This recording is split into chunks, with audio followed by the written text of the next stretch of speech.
On this episode of the Athletic Potential Podcast, we'll be discussing the 5 reasons why you are not throwing faster. Welcome to the Athletic Potential Podcast, your place to come and get answers to your athletic development questions. We cover a range of topics, all related to helping you to achieve your athletic goals so that you can experience and enjoy the athletic career that you deserve. I am your host, Dr. Mike Matthews. Hey everybody, and welcome back to this week's episode of the Athletic Potential Podcast. Just want to say thank you for tuning in, and we're excited for another episode. We are going to take one single question again today, as if you've been listening to the podcast lately, we've seemed to be staying on one topics for the last couple of weeks rather than delving into multiple questions.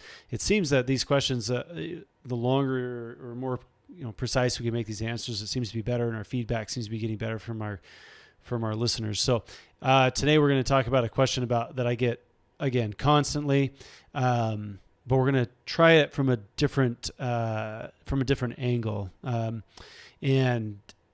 This is something that is chronically sought after in baseball and to some degree softball as well.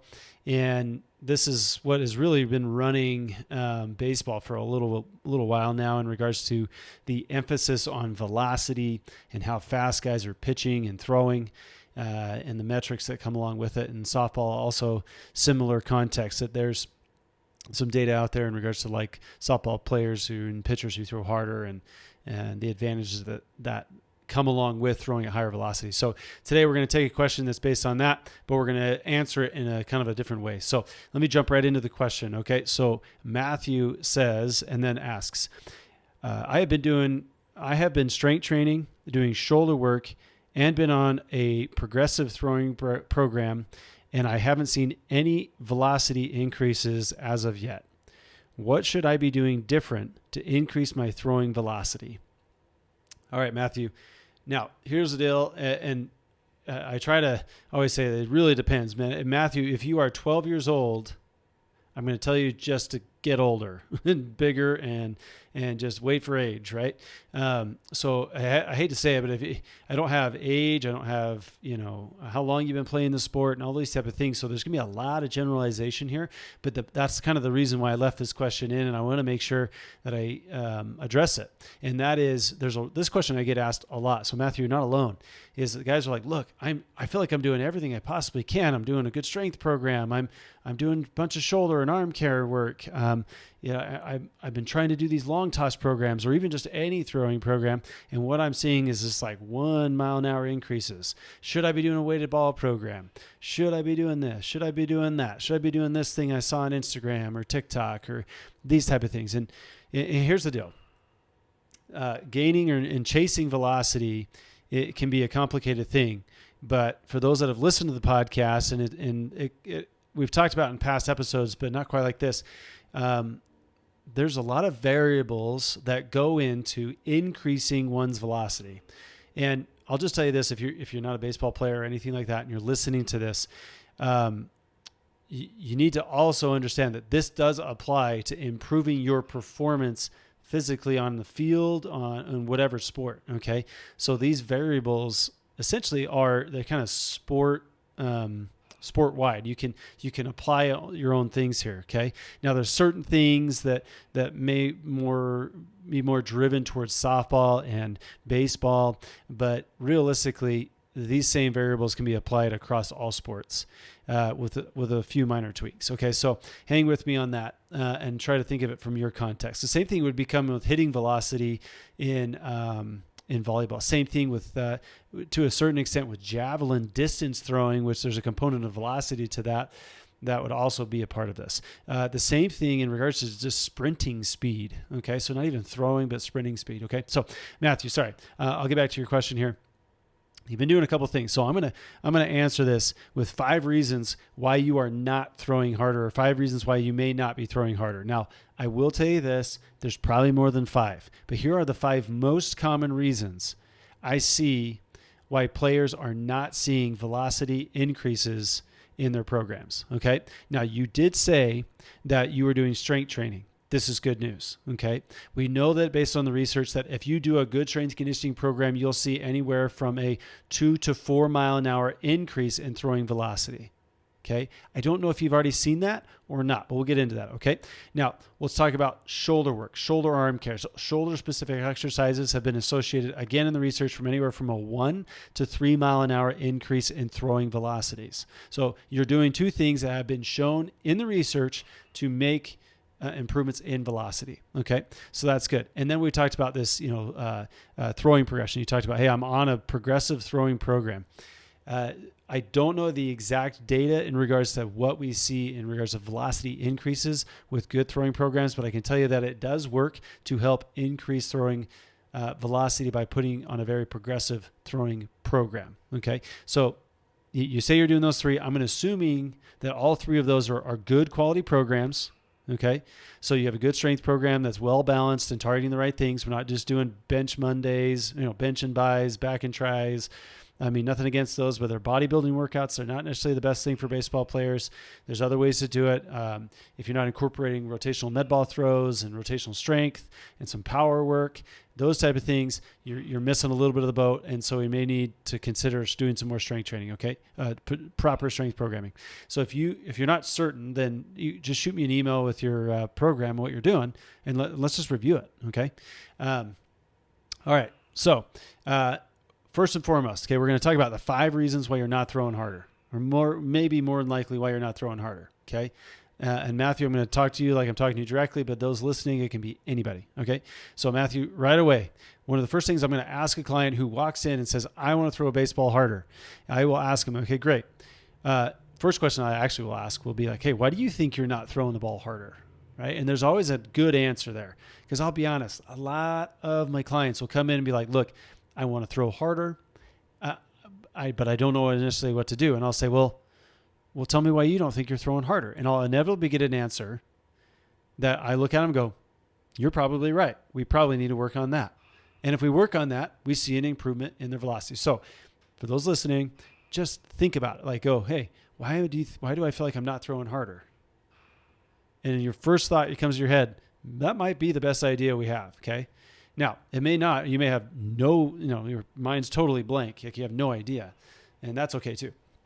So let me talk about the first one. So first, number one thing I ask, after I ask, what do you think what do you think it's going to do to improve your velocity, is this. I go, look, do you have any pain when you throw? If the answer is yes, number one thing we have to do is get rid of your pain. You will not throw at your top end velocities or see an increase in throwing velocity if you're throwing through pain chronically. Okay. We know that it's, I have seen jumps in 6 to 8 mile an hour throwing velocities within 3 to 4 days because we got somebody's pain to go away. Now, those listening are like, well, yeah, I couldn't even throw it. So you're throwing it like 45 miles an hour. And all of a sudden now I'm throwing 80 miles an hour because my pain's gone. I'm like, well, yeah, there you go. Right. Now, if you are dealing with some sort of nagging pain, some sort of discomfort that's just been present for a while and you're not really sure why, that is by far, I think, one of the biggest things is holding you back from gaining velocity. If you are dealing with these nagging issues, you need to address them. It is the lowest hanging fruit. It is the thing that can be improved on the fastest and see the best results from. So if you're dealing with this stuff, get it addressed. Go see a qualified rehab specialist, somebody who knows how to treat baseball players, softball players, whatever your sport is, and let's get this figured out, okay? So number one thing, if you are dealing with pain, even the naggy kind of sore, never kind of gets better type thing, that's the first reason why I don't think most of our clients, if they have that, they're not throwing harder, and I think the main reason is because of that, okay? Number one, pain. Take care of it, all right? Now, number two, one of the other reasons that we normally see clients not necessarily get better in regards to throwing velocities is that they typically, now again, this is them good strength programming, they're doing throwing progressions, and they're doing shoulder work. Okay, these are all taken care of. If you're doing all those things and you don't have pain, the second thing I look to is, are you recovering? Are you doing a good job at the basics of recovery? And when I say basics, these are the basics. Are you sleeping enough? Are you getting enough hydration? Are you eating well and enough? If you're not doing those three things, you are limiting your ability to throw harder. These are not the sexy, fun, like cool answers, but I can tell you right now, we have seen substantial improvements, not only in throwing velocity, but in the ability to get rid of pain, the ability to heal from injury, and the ability to get back throwing at higher velocities more often and more frequent for people who take care of the nutrition, the hydration, and the sleep recovery side of this. If you're not doing these things, I definitely think it's putting the brakes on how fast you actually can throw a ball, hit a ball, whatever. Okay, so make sure you're taking care of the basics.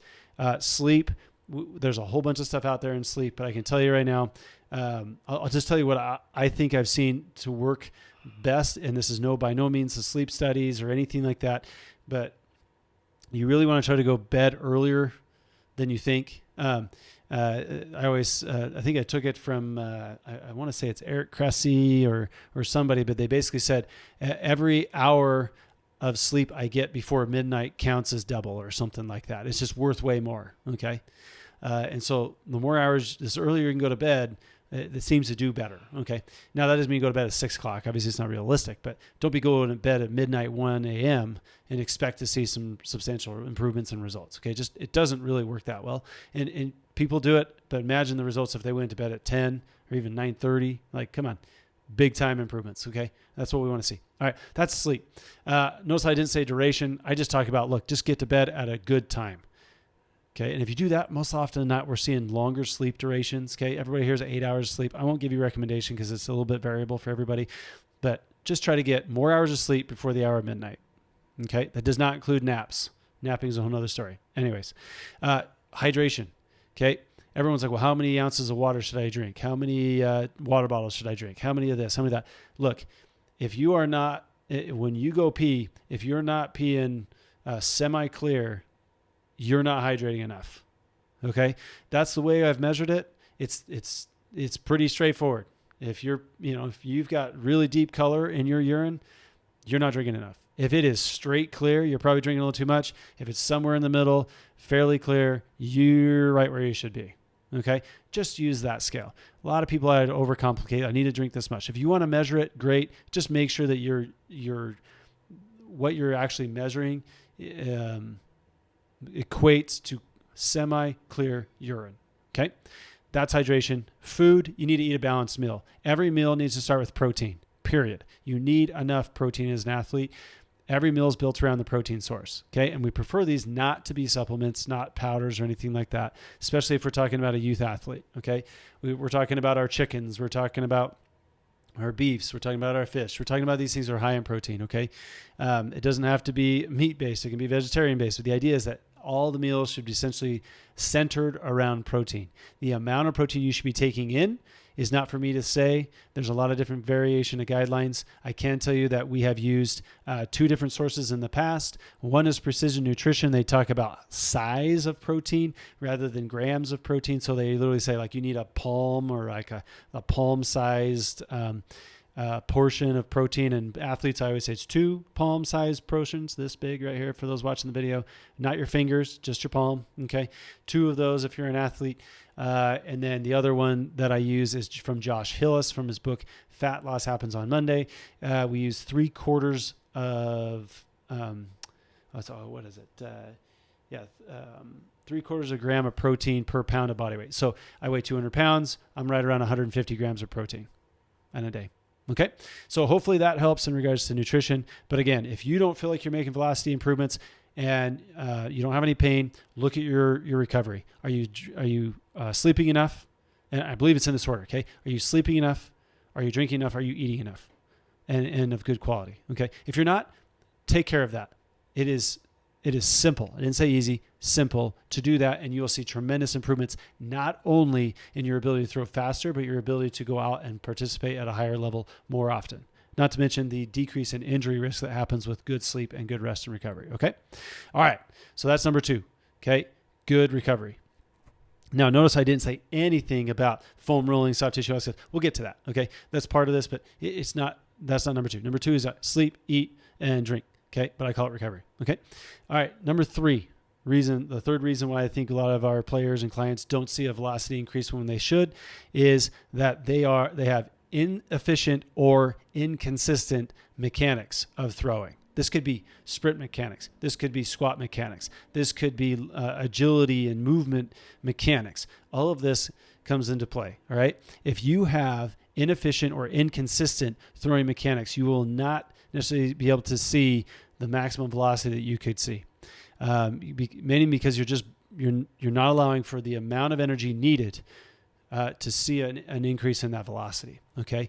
Now, this is something that's been heavily discussed, and there's gurus, and every Major League Baseball team has analytics now to look at these kind of things. Okay. There's a lot of different sources out there. I'll be the first to tell you, I'm not even sure where I would start. I can tell you right now what I've done for my 11-year-old who is a softball player but also pitches, is that we found ourselves a good coach, a coach that had a good track record, meaning that she's had success with multiple athletes at every level that we wanted to see. Okay. Has seen success with multiple athletes of differing age levels. Okay. And someone, in my opinion, I think it helps if they've played the sport a little bit. Okay. But they don't necessarily need to have like a biomechanics background. I think it helps. I think it definitely can help. I work very closely with a company that really looks and takes, and makes 3D models of top end athletes. Okay. I'll just tell you who they are. Biokinetics. That's the name. Biokinetics. I worked very closely with these individuals, and they do a magnificent job. Okay. And they're looking at numbers, and they're looking at very specific numbers and velocities, and they have all sorts of cool stuff. So you can check them out. I work closely with them. I'm not getting anything to say this, okay? But I love what they're able to do. They love to be able to give very consistent advice on what needs to be done. And I think that's what you need to see like if you're dealing with inconsistent mechanics, or if you're dealing with inefficient mechanics. You need to get efficient mechanics, and then you make them consistent. If you do those two things, you're more than likely going to see an increase in your velocity. I've seen it happen through countless clients that have come through both with athletic potential and with biokinetics. We've seen it in the softball realm as well. Good coaches can get these outcomes, okay? So number 3, reason why you may not be seeing a velocity increase despite the fact that you feel like you should. You have inefficient and or inconsistent mechanics. So get them looked at, get a good coach, find somebody to help you. Okay.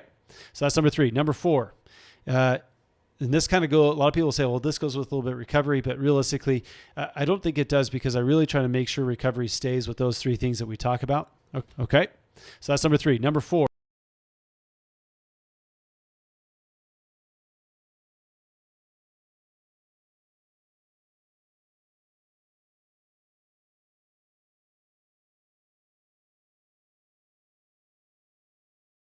And on a progressive throwing program. I don't know if your strength program comes with mobility program and it comes with a soft tissue work program. Okay. If it doesn't, you need to do these things. You've heard me say this before. I've got a whole thing on regards to warm-ups and the things that we do, but every day our clients are doing essentially some form of mobility and some form of soft tissue work every day. Right? Dan John has always said it. Look, if it's important, you do it every day. If it's not important, don't do it at all. It is that important that we are making sure that our athletes have programmed into their programs a soft tissue work. It's the first thing they do, and mobility work. It's the second thing they do. Okay. So if you're not doing those things, Matthew, or anybody else is listening, you need to make sure you've got some form of soft tissue work going on and some form of mobility work. Now, soft tissue work can be done with a foam roller, lacrosse ball, an AccuMobile ball, Theraguns, massages by somebody else, mobilizations by a qualified specialist, those type of things. All that can happen, right? Go ahead. That's fine. That's still working, right? In regards to mobility, there's specific things that we like to do mobility. Just go to my YouTube page, look at different things. Anything that says rocking is technically mobility, you'll see a lot of those things there. You'll see that I don't advocate for traditional stretching, like hold stretches, reach for your toes, pull your arm across your body. I look for active stretching or active mobility. I think that works better. Okay. So number 4 reason why I don't think we see, or our clients aren't seeing the velocity improvements that they want to see, is because of your neglecting of soft tissue work and mobility work in your programming. Okay. So make sure you have that. All right. 5th, and for this podcast, final reason why I think, and definitely not limited to 5, I shouldn't say final, but 5th reason why you may not be seeing the improvements in your velocity, despite the fact that you feel like you should, is you just haven't given enough time. Okay. Matthew, on your question, it doesn't say how long you've been doing this. If you've been doing that program for 2 years, yeah, there's something weird going on. Look for the other 4 things. Okay. That's plenty of time. There's no golden amount of time, guys. I just don't know if there is. I've seen improvements in 4 weeks. I've seen improvements in 3 months. I've seen improvement in 6 months. Realistically, the higher in velocity you throw, the harder it is going to be to gain a little bit more. Okay, but I'll be honest. I've seen a guy that was sitting 85. We introduced mobility work, soft tissue work, and in his case, an actual like strength training program geared a little bit more towards functional movement and baseball, and he bumped to 91. 91. He hadn't done it. And it just unleashed a lot of stuff. And there's a lot of potential there. So it's hard to say how much time do you need to give it or when should you see the changes. But sometimes you need to look at it and go, look, if you've only been at it a couple of weeks, it's not enough time. It's not enough time. If you're not seeing changes, I'll go out on a limb here. I'm trying to think, if I'm programming for somebody and I'm not seeing changes, at least some semblance of a change. It could even be like same velocities, but less of an effort within 4 to 6 weeks. I'm starting to question if we're missing something. At 6 weeks, I should probably see an improvement. If we're not, then we got to start looking at, we'll start looking more in depth. At 8 weeks, I'm typically like, okay, we should be seeing a consistent number, like a mile an hour increase or so. Again, highly, highly, highly dependent on the client. But those are kind of things I want to see results, right? But you can use those numbers as kind of a guideline of what you're looking for. But so, all right, as a review, Matthew's question, let's go all the way back to the top. Matthew asked, I've been doing strength training, shoulder work, and been on a progressive throwing program and haven't seen any velocity increases as of yet. What should I be doing different to increase more throwing velocity? And instead of answering your question directly, Matthew, I gave you the 5 reasons why you are not throwing harder. Number 1, you have some sort of pain going on that needs to be addressed. 2, you're not recovering well enough. You're not sleeping, you're not eating, and you're not drinking well enough or enough. Number 3, you have inefficient and or inconsistent throwing mechanics. Number 4, you're neglecting mobility and soft tissue work. And number 5, you just haven't quite given it enough time. So, Matthew, I hope that helps. I hope that helps everybody on the podcast. This is a great question. It definitely kind of made me think in regards to, when we're working with our athletes that come into us, what are we looking for? Like, and I can tell you right now, a lot of athletes, it's not so much what do we need to do to get them to be better. It's what do we need to take away to allow them to become better. You can't see it, but I got a whiteboard off the side of the screen over here. And on it is an equation that goes the length of the whiteboard. It's like maybe a 2.5 to 3. No, it's about a 3 foot whiteboard. It goes the length and then it goes another line. And on that are all the variables that we use to determine essentially maximum athletic performance output. MAPO? That sounds terrible, right? But anyways, the idea is like that's what we use. And it helps us guide our thoughts into what it is our athletes or the athletes that are coming in to work with us need, okay, in order to make sure that they see positive improvements in regards to their athletic performance, okay? And these 5 are all in the equation. But some of these are the ones we need to take away, okay? Pain is definitely on this one. Mechanical inefficiencies is on the one that we need to take away. So this is 5 things that I feel like if you can get rid of these things, or improve upon these things, I think you'll see an improvement in your throwing velocity, so long as you have a good strength conditioning program, as long as you are taking care of the correctives or the shoulder exercises, the arm care exercises, and you're on a good throwing program. So, Matthew, I hope this helps. I appreciate everybody tuning into the podcast. Thanks again. Please rate and review us on iTunes or on Apple Podcasts or wherever you're listening to this podcast. And please submit your questions if you have them. I appreciate everybody taking the time to come out and listen to us. And until next time, thanks. Everybody, just want to say thank you for listening to the Athletic Potential Podcast. If you do have questions for the podcast, please visit the website, www.athletic-potential.com/podcast. You'll find a button there to ask your question. Please input your information and your question, and we will answer any and all questions we get. And thank you again for listening. If you do get a chance, please rate and review the podcast. And until next time, thanks.